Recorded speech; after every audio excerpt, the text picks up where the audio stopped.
The Sony ZV-1 is a great camera for creators. You can use it in an indoor studio setup like this for YouTube, or you can take it out and about for vlogging. You can even use it for Zoom calls. At its widest, it shoots at 24 millimeters, but I'm going to show you how you can take this 24 millimeter wide shot and go from this to this with a wide angle lens adapter and magnets.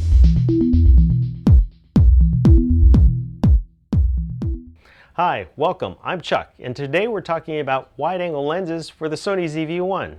Well, why would you need a wide-angle lens? Well, right now I have the camera sitting on a tripod, and it's a little bit further away from me than arm's length. And I'm going to show you how that looks like on this actual particular handle that came with my camera, and I'll go the proper distance to show you what the view would look like shooting with this vlog style. Now, this is the distance my camera would be with this actual handle, and you can see my head is pretty much in the middle of the shot, and you don't see too much of what's around me. If I were to come out further in a vlogging type of shot, you would see more of the scenery around me, and there's a little bit of breathing room around my head, so I don't look like I'm taking up more of the space. Now, with the Zomei Wide Angle Lens, I've placed it on a mag filter adapter so it can be placed onto the Sony ZV-1. It would take this 24 millimeter shot and make it even wider to an 11 millimeter equivalent. So let's pop that on. So this is the wide shot you would get with a Zomei wide angle lens on the Sony ZV-1. I'll show you more samples outside, and then we'll come back and we'll talk about who this lens is for and why I really like this lens. So this is what the image looks like with the Zomei wide angle lens put onto the Sony ZV-1.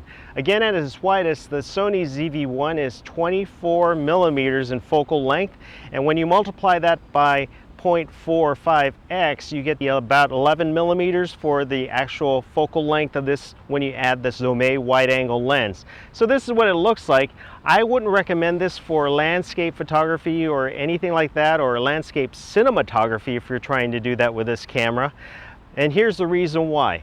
Take a look at the gray pole behind me and all the other poles. They're all standing vertical, but as I move the lens towards the right side of the image, you can see it's kind of bending.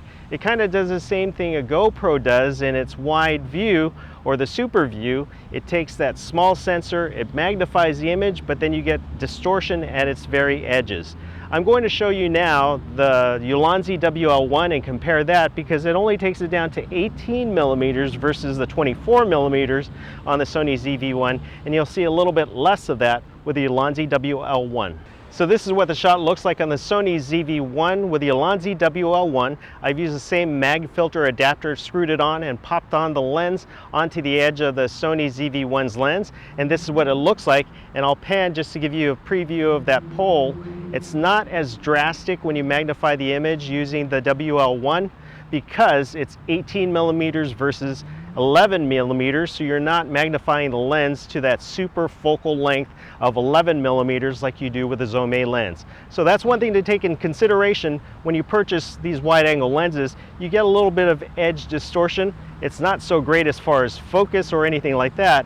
The distortion comes from the actual vertical lines as I film and view here on the Sony ZV-1.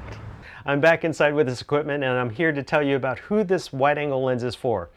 Number one, if you're a vlogger and you like to have a wider shot while you're walking about and talking and doing your vlogs, then this is the lens for you. I wouldn't recommend it to you if you're doing landscape photography or landscape videography, because that distortion would probably throw a lot of people off who actually look at those videos like I do. And so a lot of times I can tell if something's filmed on a GoPro or an action camera, and I can see those distortions at the very edges, and I can see them in lenses like these if I'm actually pixel peeping, as some people say. The other thing about this lens is it's lightweight and it's thinner in profile than the Ulanzi WL1. Remember, in order to get that wide angle shot on the Ulanzi WL1, it has two lenses. You can separate them and you can have the macro lens, but when you put them together, it becomes the wide angle lens, and that's why you get that thicker profile and a heavier lens with the Ulanzi WL1. So I like it because it's lightweight and it has a flatter profile, which makes it easier to pack.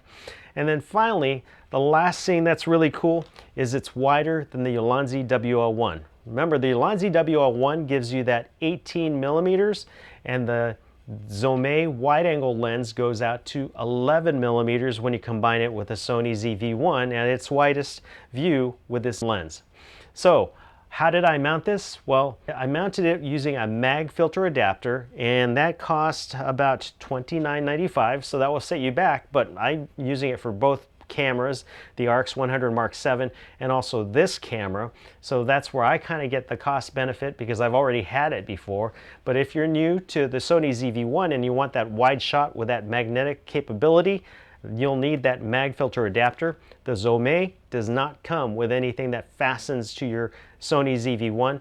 It gives you directions on how you can buy another stick-on adapter, but I prefer the magnetic adapter because it doesn't change the profile of my Sony ZV-1 lens unless I actually put the lens onto the camera while I'm using it. And then finally, the last thing is the 72mm lens cap. The Zomei Wide Angle Lens comes with a lens cap, but it's hard to get that lens cap off. It's like a big piece of Tupperware. And so I bought a snap-on lens filter or lens cover, and you just simply pinch and push it onto the lens and it's on, and you can remove it the same way. All in all, that's how I adapted the Zomei Wide Angle Lens to the Sony ZV-1. Send me a message down below. Let me know if you're using that, and maybe you thought of using a magnetic filter adapter like I am for the Sony ZV-1. Leave me a message down below, and I always listen to your comments. One of the inspiring things that I got for this video was a comment using the Zomei Wide Angle Lens, so I thought, hey, might as well try it and show you what it looks like here on the Sony ZV-1. So send me a message of what you'd like to see. As always, if you found value in this and you want to see more stuff like this, subscribe. Thanks for watching, and check out these videos right here.